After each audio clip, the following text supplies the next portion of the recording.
clearly we need parking restrictions in some places for safety reasons, and we do need them to be enforced, don't we?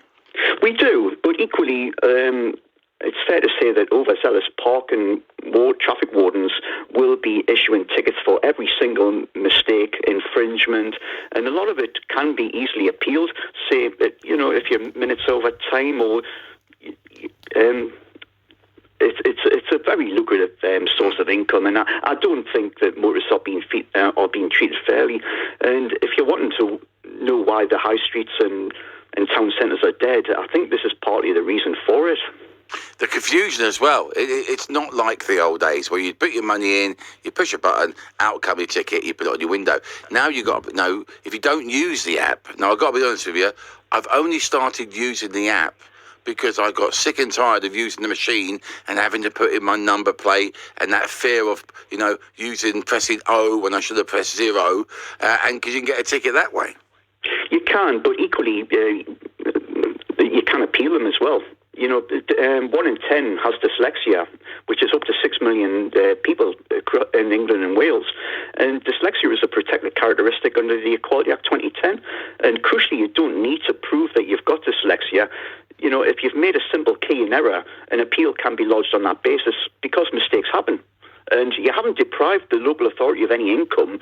You've paid for the contract you've entered into and the parking that you've used. So motorists need to push back on what is a war of attrition by the local authorities on this. The thing is, though, Scott, Luton Council tell us they respond to over 300 requests from residents to deal with illegal parking in their area. In a lot of cases, people do actually want to see parking enforced properly, don't they? They do, and it's fair to say that a lot of those parking tickets will have been issued fairly, but local authorities have played the percentages game for years, and they know that regardless of whether the ticket has been issued fairly or not, a lot of motorists will simply just pay up because they're afraid and intimidated of the appeals process and how to challenge an unfair parking ticket.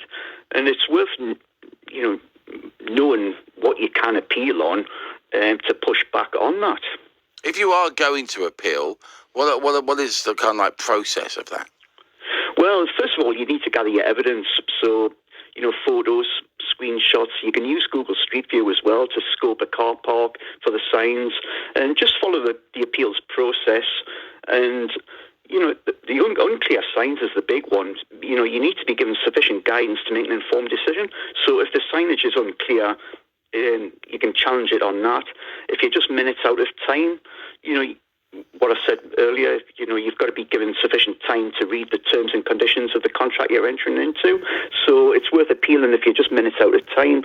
If you made a key in error, as I mentioned earlier, exceptional circumstances, medical conditions.